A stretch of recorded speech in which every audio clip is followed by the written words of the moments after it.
Muy bien, mis queridos hermanitos, arrancamos un nuevo capítulo de nuestro recorrido por la historia de la salvación, esta vez el capítulo 19.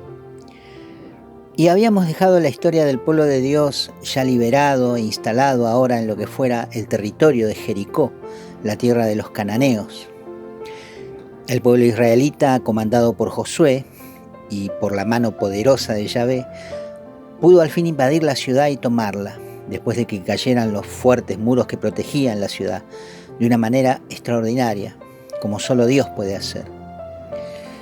Lo que resta de este libro, desde el capítulo 7 en adelante, son las narraciones acerca de las guerras, porque Jericó fue solo el primer territorio tomado por los israelitas.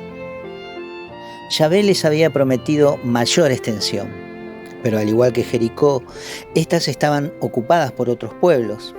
Así que, sabiendo la fama de Josué y de su ejército de valientes, estos reinos fueron aliándose unos con otros para volverse más fuertes y poder resistir a Israel. Pero todos ellos fueron vencidos por Josué, e Israel fue ganando terreno hasta llegar a cumplimentar lo que Dios les había prometido. Josué 21, versículos 43 al 45 nos dice que Yahvé dio a los israelitas toda la tierra que había jurado dar a sus padres. La ocuparon y se establecieron en ella. Yahvé les concedió paz en todos sus confines, tal como había jurado a sus padres, y ninguno de sus enemigos pudo hacerles frente. Yahvé entregó a todos sus enemigos en sus manos. No falló una sola de todas las espléndidas promesas que Yahvé había hecho a la casa de Israel.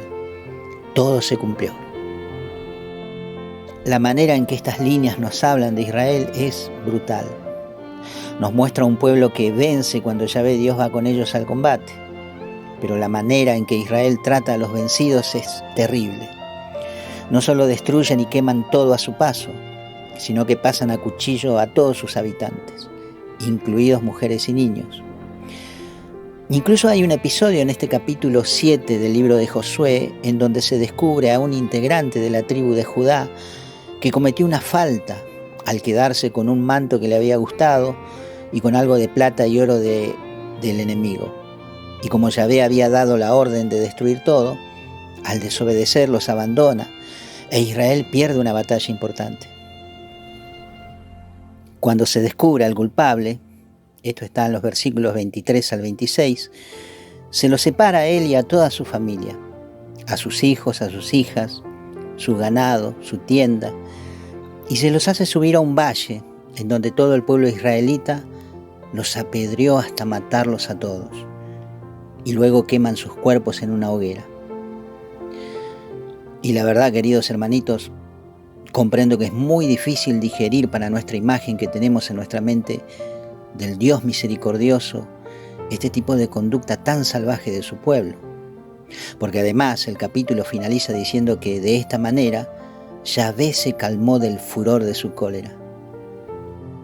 Incluso a los reyes de los reinos atacados, cuando eran atrapados vivos, se los colgaban de los árboles, dejándolos largas horas expuestas al sol, para luego arrojarlos en algún camino o sepultarlos en alguna cueva entre las rocas. Fue un tiempo de mucho derramamiento de sangre.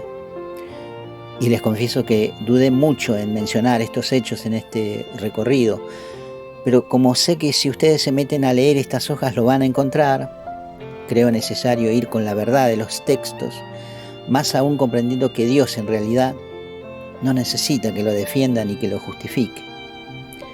Por alguna razón importante, estos hechos sangrientos quedaron plasmados en la Biblia. Fueron muchos años de guerras. Josué tenía 45 años cuando comenzó su campaña y al final de las guerras 85.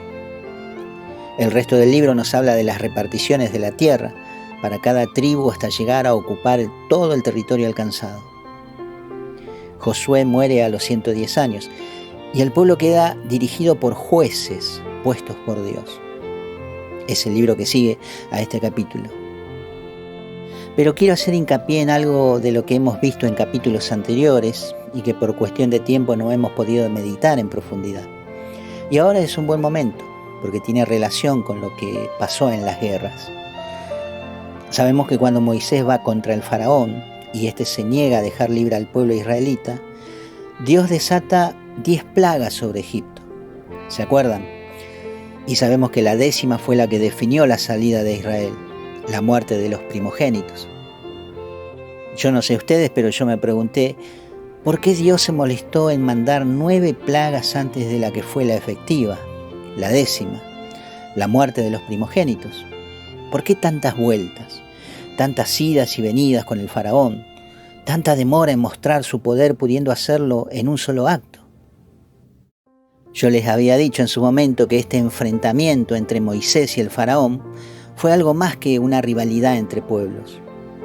Este duelo enfrentaba a poderes espirituales invisibles. Más allá de que esos dioses egipcios no tenían sustancia, siempre hay detrás de cada superstición poderes satánicos. Está demostrado que en las primeras plagas enviadas por Dios, el faraón tenía unos brujos que las imitaban. Por ejemplo, Éxodo 7, versículo 11 dice: «También Faraón llamó a los sabios y a los hechiceros, y también ellos, los sabios egipcios, hicieron con sus encantamientos las mismas cosas». El versículo 22 también dice que lo mismo hicieron con sus encantamientos los magos de Egipto, y el corazón del faraón se endureció y no les escuchó, como había dicho Yahvé. También pasó con la plaga de las ranas, Éxodo 8, versículo 3. «Pero los magos hicieron lo mismo con sus encantamientos, e hicieron subir las ranas sobre la tierra de Egipto». Este poder no es natural, es un poder que viene de Satanás. Estos magos o brujos son emisarios del diablo. Estaban en la primera línea jerárquica de Egipto, como consejeros del faraón. Cuando Dios enfrenta al faraón, no enfrenta solamente el poder político de ese rey, sino que enfrenta los poderes espirituales ocultos detrás de toda esa fantochería de dioses. Pero observemos las plagas, porque cada una de ellas tiene un significado importante. La primera plaga es sin duda contra Osiris, que era el protector del río Nilo. Dios convierte las aguas del río en sangre y estos dioses no pueden hacer nada para evitarlo. El rojo de la sangre quizás represente a todos los niños hebreos que el faraón mandó a ahogar en sus aguas. La segunda plaga fue la invasión de las ranas.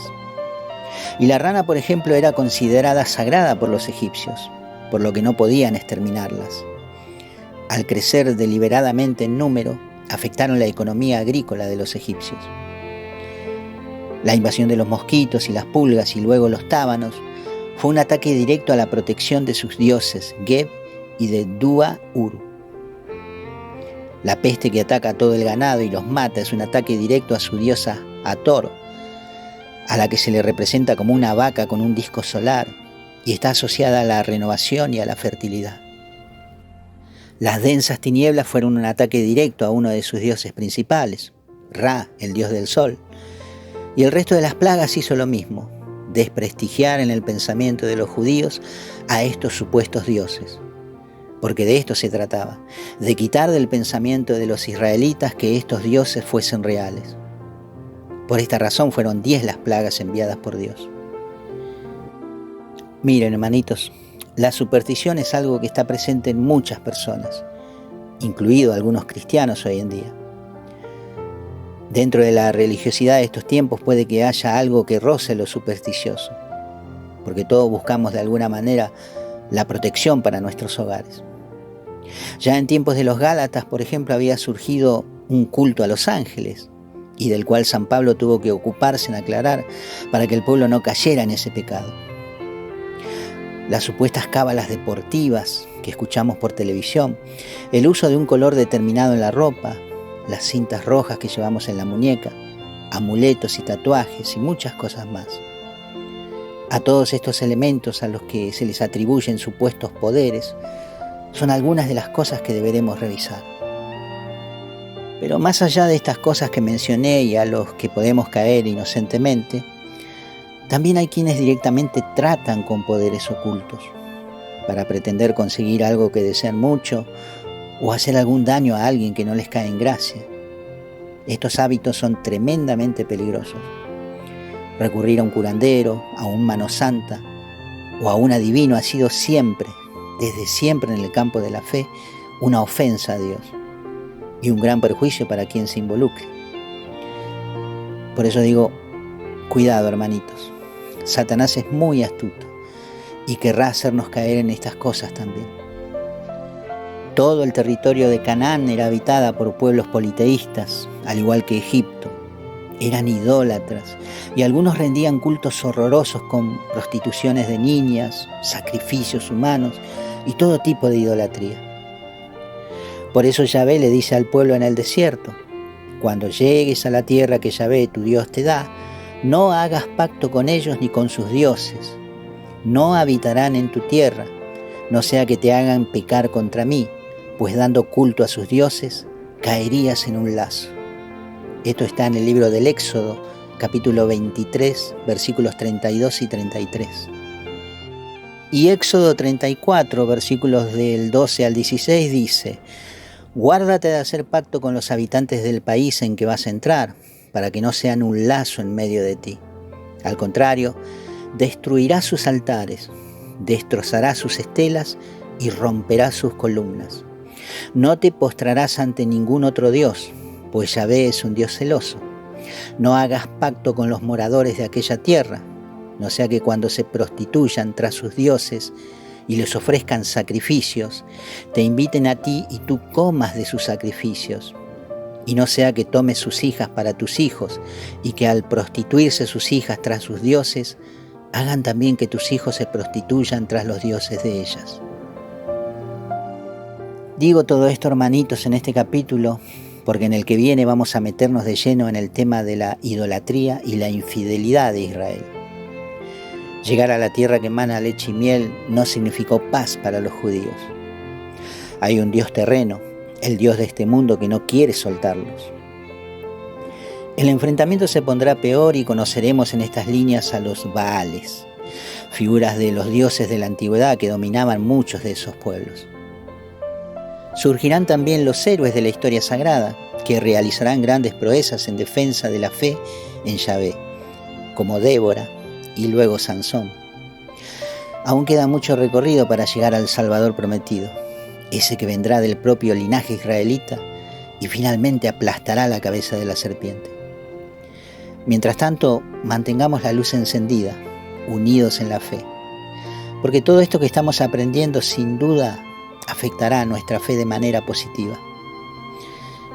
Los dejo descansar en el amor del Señor y espero volver a encontrarlos pronto, hermanitos. Que Dios los bendiga.